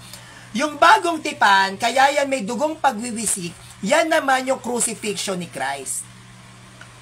Kaya nga inalay niya yung kanyang sariling dugo. Diyan papasok yung konsepto ng Last Supper. Last Supper. Di ba kaya nga tayo ay tinubos ng kanyang sariling dugo dahil si Kristo mismo ang nakipagtipan sa Diyos para sa atin. Kung si Moises ang ginamit sa Old Testament para sa mga taga-Israelita, si Christ naman sa kanyang sariling dugo ang kanyang ginamit para sa ikapapatawad ng ating kasalanan. Kasi nawala yung ugnayan. Dahil naging makasalanan ng mga tao. Kaya para bumalik at manumbalik yung pakikipagkasundo o yung reconciliation ng tao sa Diyos, si Kristo nagkipagtipan sa Ama sa pamamagitan ng dugo, pagbubuhos ng dugo. Ganon din sa Old Testament. Yang pakikipagtipan na yan, hindi po yan aklat. Yan ay ritual na kung saan ang tao at ang Diyos ay nagkakasundo at magkakasundo sa pamamagitan ng dugo. Pagbubuhos ng dugo. Kaya nung si Kristo pinako sa krus, 'di ba? Bumuhos ang kanyang dugo. Ewan ko sa iyo, James Zwingli. Ang bagong tipan po ay kalawang bahagi ng banal na kasulatan. Kahit naman sigurong marunong humawak ng Bible, alam yan. Alam naman namin yan. At saka, ang sasabihin mo, ang bagong tipan, hindi ikalawang bahagi. That's wrong. Tatama kita ulit. Ang bagong tipan ay katuparan ng propesiya sa lumang tipan. Huwag mong sasabihin ikalawang bahagi. Lagi mong bibigyan diin na ang bagong tipan ay katuparan ng mga kaganapang propesiya sa Old Testament. Ha? Hindi ganyan ang pagpapaliwanag pagdating sa Old Testament at New Testament. Pag sinabing ano ang Old Testament, yan ay kasaysayan sa panahon ng Ama. Pag sinabi namang New Testament, yan ay kasaysayan sa naging buhay ni Kristo, ni Maria at ng mga apostol. Pero kung sasaliksikin mong maigi, pag sasabihin mong Old Testament, yan ay buhay ng mga propeta na punong-puno ng mga propesiya. Pag sinabing New Testament, ito ay bagong tipan na kung saan katuparan ng mga propesiya ng propeta sa Old Testament. Lagi mong bibigyan niya ng diin. Hindi tayo pwedeng magbanggit na lang na ang bagong tipan po ay ang ikalawang bahagi ng banal na kasulatan. Hindi. Lagi mong lalagyan ng diwa kapag ikaw ay magbibigay ng isang pagpapaliwanag.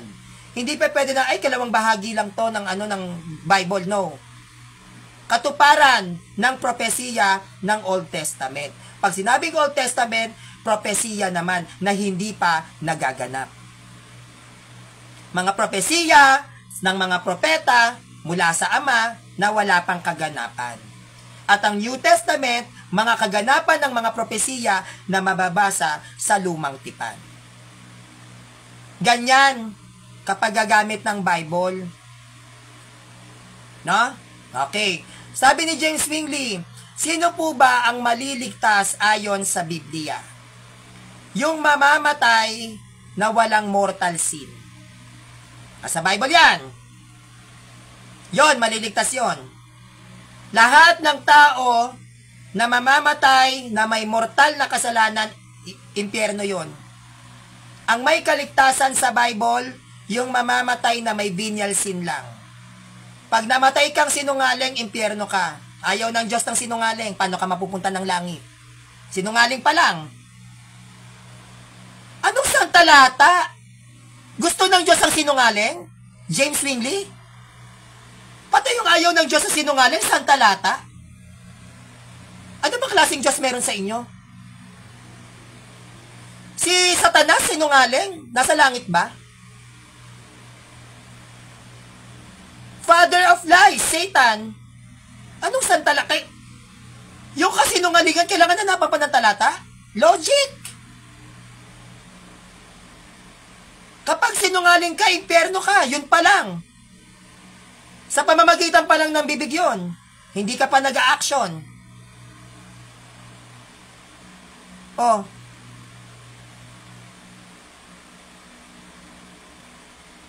Santalata kung saan walang maliligtas. Naka-live kasi ako eh. Hindi ko maano dun sa ano eh. Nasa loob kasi ng kabilang bahay yung mga notes ko. Pagdating, yan, dyan papasok sa tanong mo yung kumpisal. Sakramento ng kumpisal yan. Kung bakit may venial sin. Pag sinabing venial sin, yan yung mga kasalanang ginawa mo na hindi mo sinasadya. Halimbawa, isa kang sundalo. Para ipagtanggol ang iyong sariling bayan, kailangan mo syempre pumatay ng tao.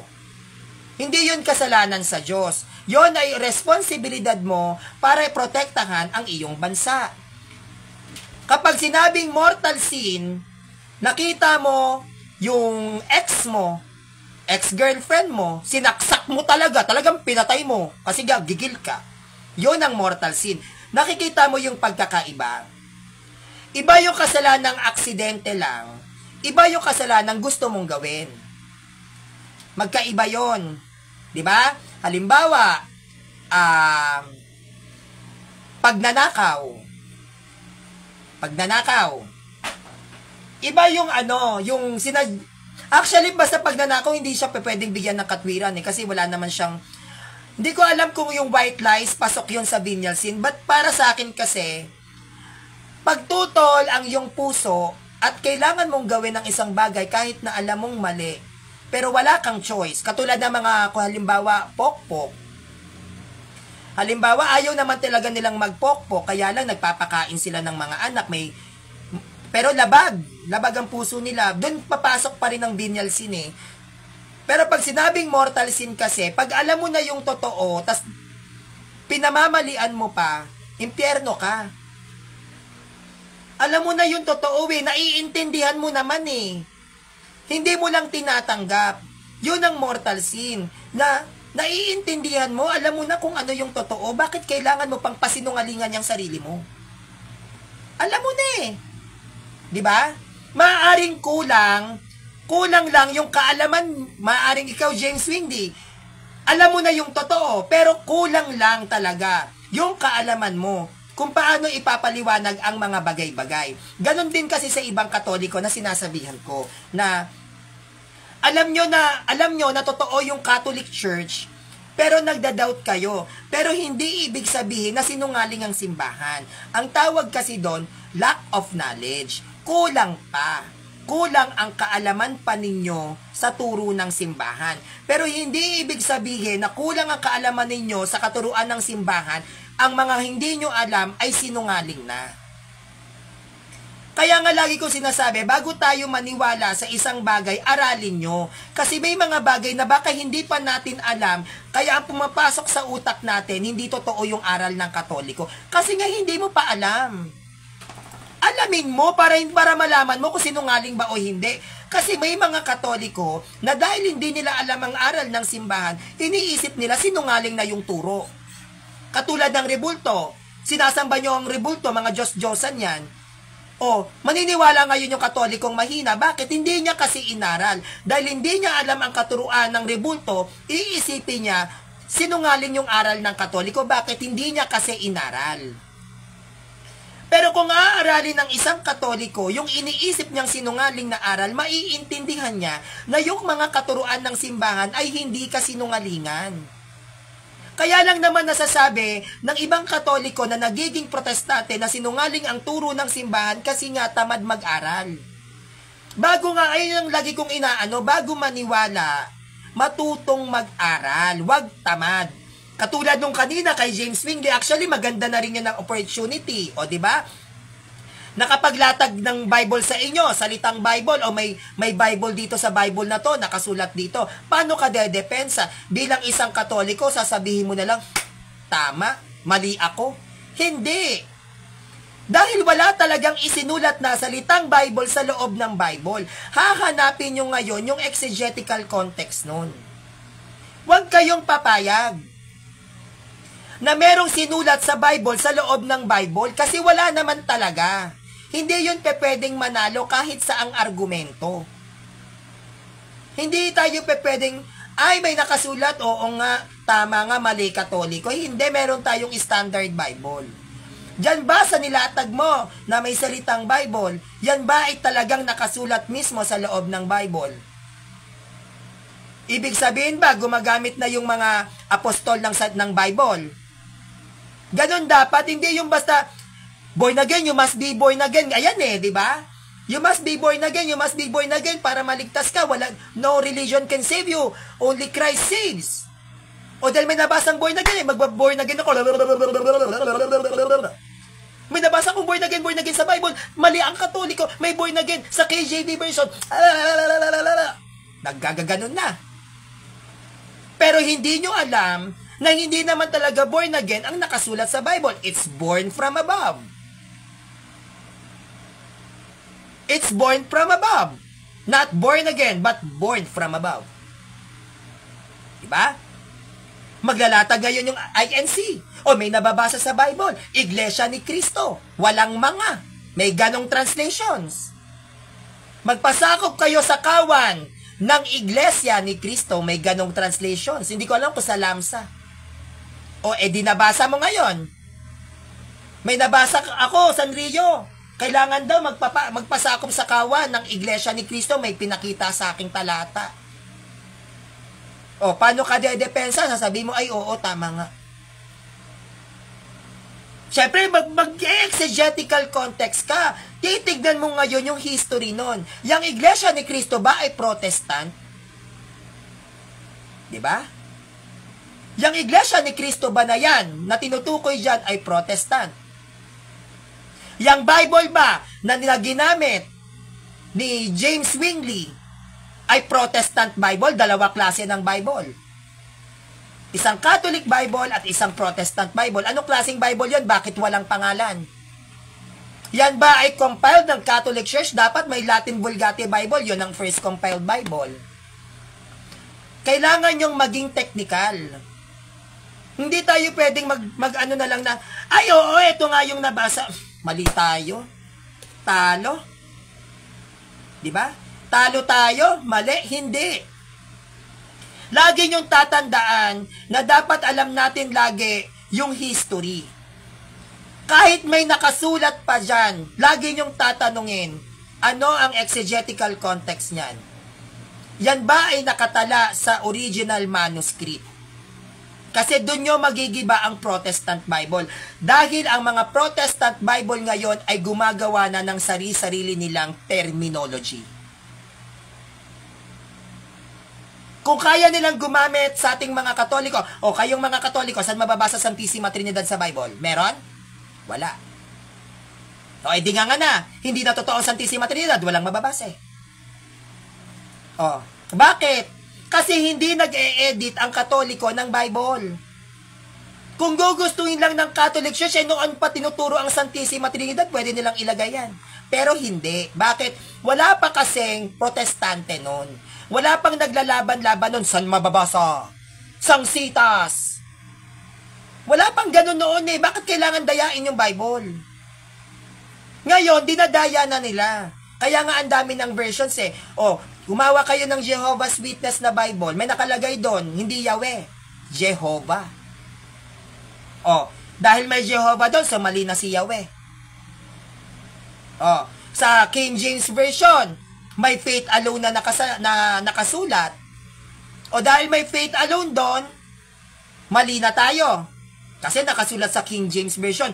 So, yung Bible natin na original, isa to. Ang Douay Versions Bible natin, mali na. Wala ritong faith alone. Wala ritong nakasulat na Bible. Wala ritong nakasulat, Iglesia ni Cristo, pumasok sa kawan. Wala. So, mali to. Na mismong tong Bible na to, ay translations mula sa Latin Vulgate. So, eto, mali. Yung mga Protestant Bible, tama. So, hindi tayo lalaban. Kasi may nailabas lang sa inyong letra por letra, tama na yon. Mali na tayo. Kawawa naman yung Bible na pinaghirapan ng mga sinaunang Kristiyanong buuin. Pinaghirapan ng mga councils para mabuo ang Bible. Kawawa naman, hindi natin nagamit, naniwala tayo sa Protestant Bible. Kaya kapag sinabi na walang nakasulat sa Bible, kahit latagan pa kayo ng may nakasulat, labanan nyo, walang nakasulat sa Bible. Dahil na Bible. Kahit maglatag pa yan ng iba't ibang translations, libo-libo pang ilatag nila. Kahit libo-libo pa ang ilatag nila na may nakasulat na Bible sa Bible, walang nakasulat na Biblia sa loob ng Biblia. Kahit gumamit sila ng original manuscript. Dahil ang Biblia ay invented name na ipinangalan ni Pope Siricius ng Santo Papa ng Catholic Church. Kaya wag kayong magpapanin lang sa ganyan. Kahit magbigay pa sa inyo ng sitas na pumasok kayo sa kawan ng Iglesia ni Cristo gumamit ng ibang translations, wag kayong papayag kasi walang ganon. Kung gagamit sila ng original compiled Bible natin. Catholic Bible is a standard Bible. Hindi nila yan pwedeng baguhin dahil tayo ang bumuo ng Biblia. Kaya kung tayo ay gagamit ng mga translations, kung tama ba yung kanilang pinaglalalatag, Catholic Bible ang gamitin nyo kasi yan ang totoo, yan ang tunay, yan ang buo. Tayo pa bumuo. Huwag kayong magpapalin lang sa mga ganyang latagan. Madali lang basagin yan. Nagagawa nila na maglatag na nanodoon ng mga pangalan nila, dapat lang, doon nila kinuha yung pangalan nila eh. Doon nila kinuha yung pangalan ng sekta nila. Malamang nasa Bible, saan ba nila kinuha yung pangalan ng sekta nila? O sa Bible. O kaya malakas loob nila sa atin. Saan mababasa yung Katoliko? Iglesia Katoliko Apostolika Romana na magkakadikit? Wala. O kaming mga Iglesia ni Cristo, nandoon kami sa Bible. Malamang doon yung kinuha pangalan nyo. Kaming mga born again, sa Bible kami, you must be born again, malamang doon yung kinuha. Kaming mga Iglesia ng Diyos, nasa Bible, malamang doon yung kinuha pangalan nyo. Saan ba kinuha ni Eli Soriano pangalan niya? Ng sekta? Bible. Saan ba kinuha ang pangalan ng Catholic Church? Original yan. Natatangi at kakaibang pangalan na ibinigay ng isa sa ating mga church fathers, the third bishop ng Antioch, wala pang Bible. San Ignacio. Ganon tayo ka-unique. Meron tayong katuruan na nagmula sa mga sinaunang Kristiyano na hindi isinulat sa Bible. At meron din tayong katuruan na mismong Bible ang nagsasalita. Bakit? Dahil tayo bumuo. Kaya lahat ng turo dito, sa Bible na to, aral natin yan. Tayo bumuo nito eh.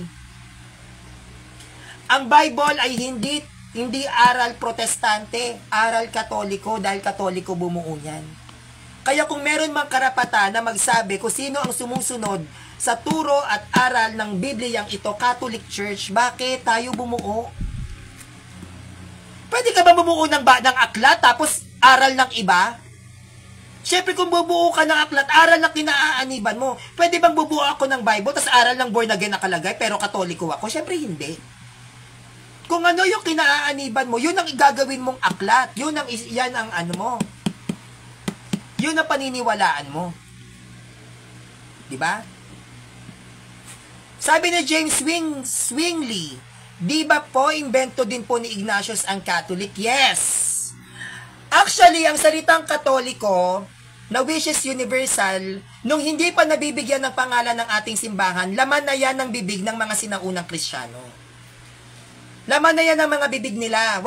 Kasi noon, wala namang pangalan ng simbahan eh. Hindi naman nagbigay si Christ. Matthew 16 verse 18. Itatayo ko ang aking iglesia.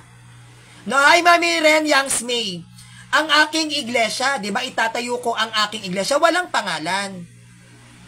Pero yung salitang Katoles, Kataholos, Catholic, Universal, laman na yan ng bibig ng mga sinaunang Kristiyano. Kasi yung pantukoy na ginamit pagdating sa kanilang pananampalataya ay laganap. Bakit? Wala pa kasing wala pang terminong Kristiyano noon. Wala pang Kristiyano noon na salita. Sa mga unang siglo, wala pa. Ang unang Kristiyano ay si Evodius. Bishop Evodius, second bishop. Siya ang unang Kristiyano. Bakit? Siya ang nagbigay ng titulo sa atin na tayo ay tatawaging Kristiyano sa bayan ng Antioch. Na which is yung bayan ng Antioch na nasa bansang Turkey ay kinubkob ng Ottoman Empire sa ilalim ng mga Muslim. Kaya yung Church of Antioch natin, mosque na ng mga Muslim yan.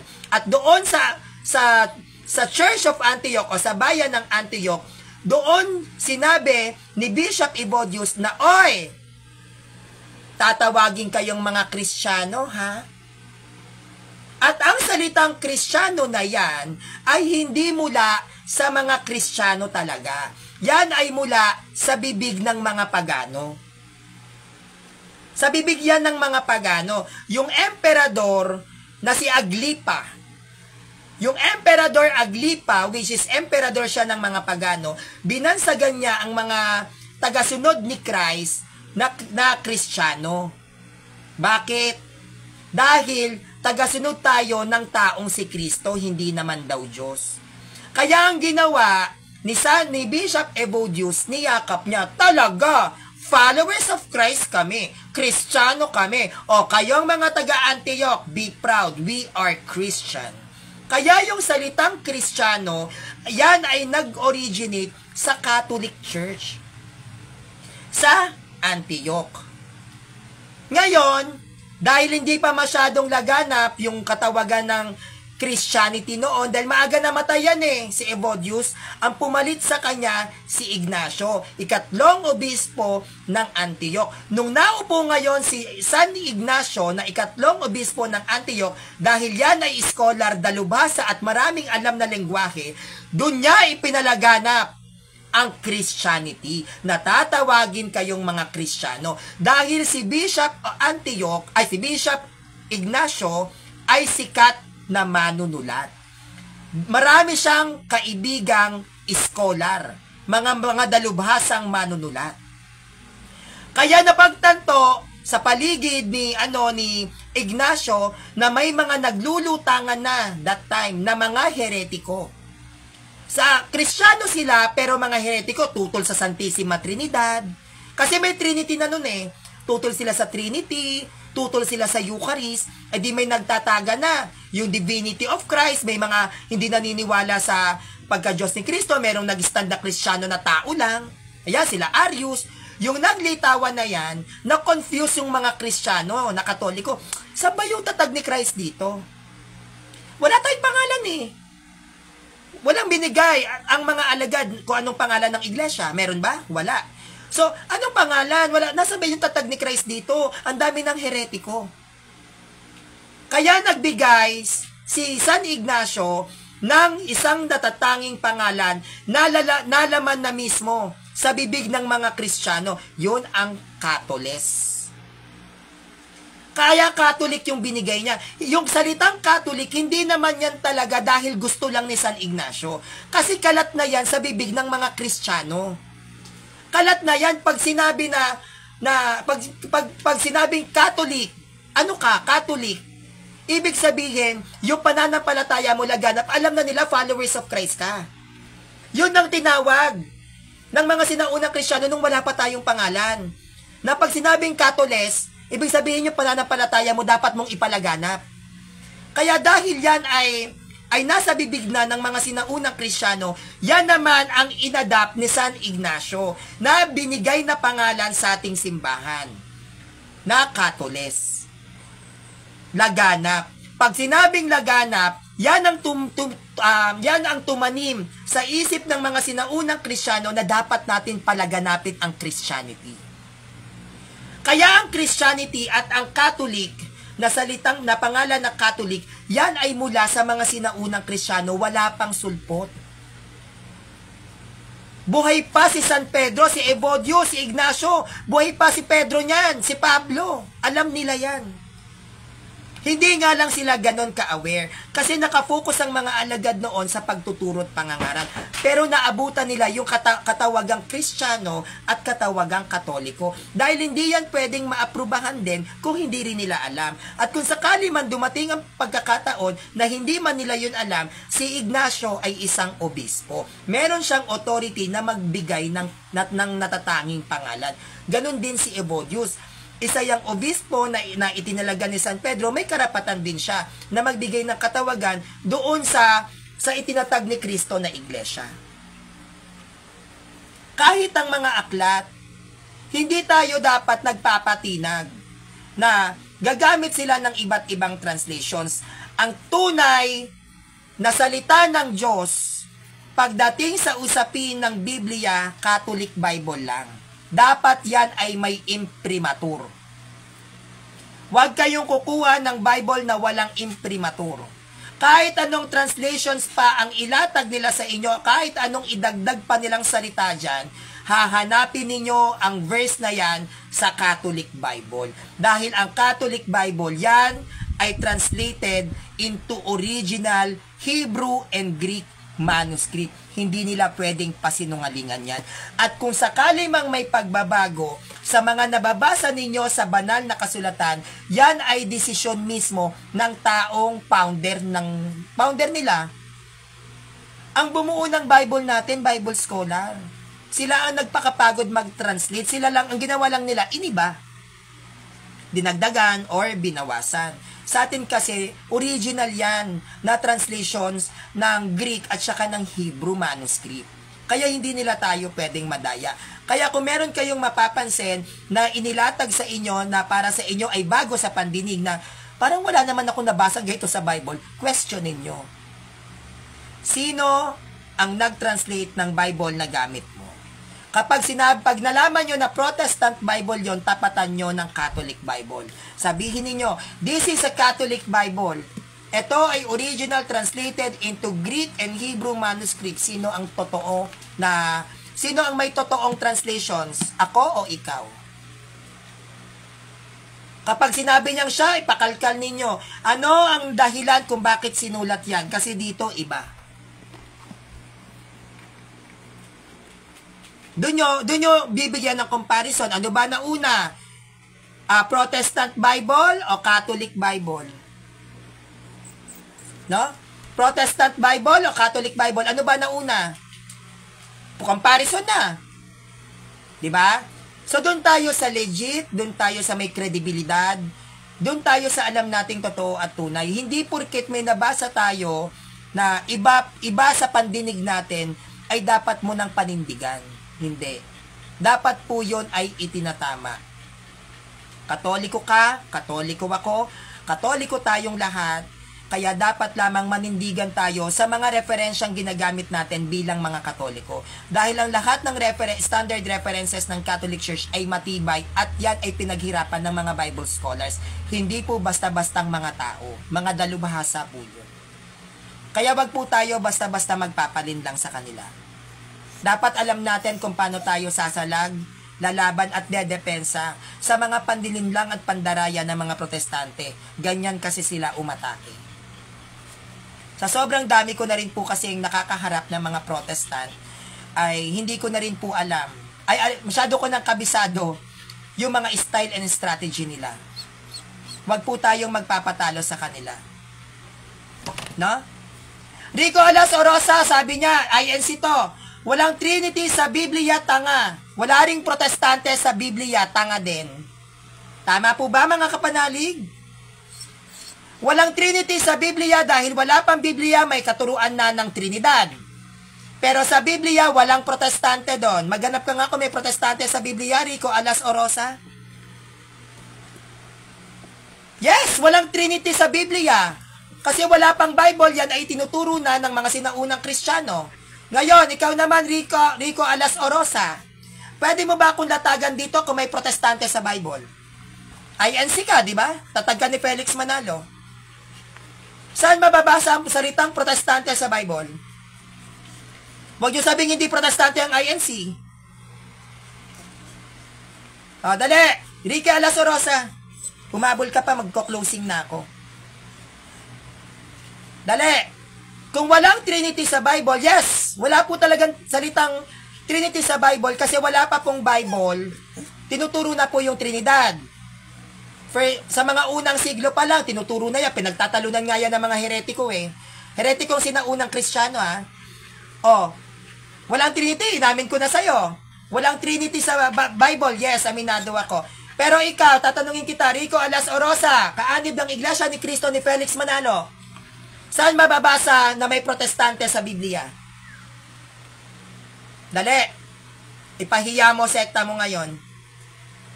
Saan mababasa na may protestante sa Biblia? Sige. Kung hindi mo masagot yung salitang protestante, ito na lang.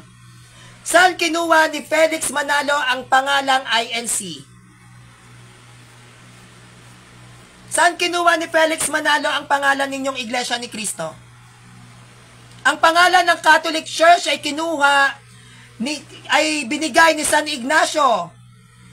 110 AD, first century, wala pang protestante. Now, the question is, saan kinuha ni Felix Manalo ang pangalan ninyo na INC? Actually, INK kayo. Binago nyo lang.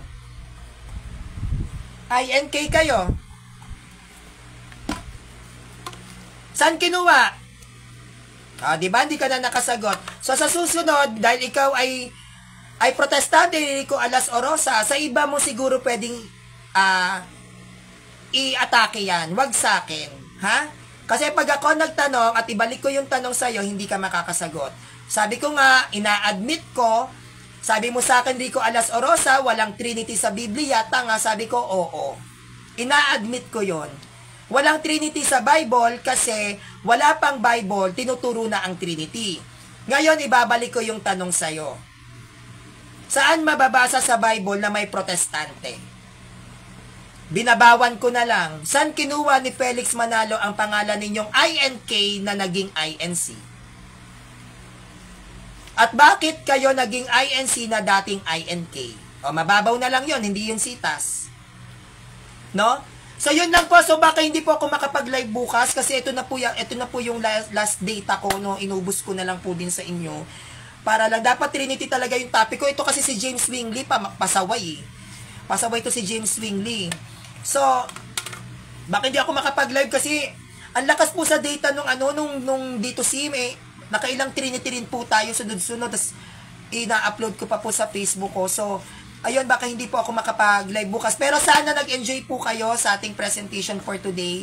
No, sa mga Katolikong nakikinig dito, no. Iibay ko na lang yung title nito, no, na para baka isipin nila Trinity yung topic tas hindi naman pala Trinity.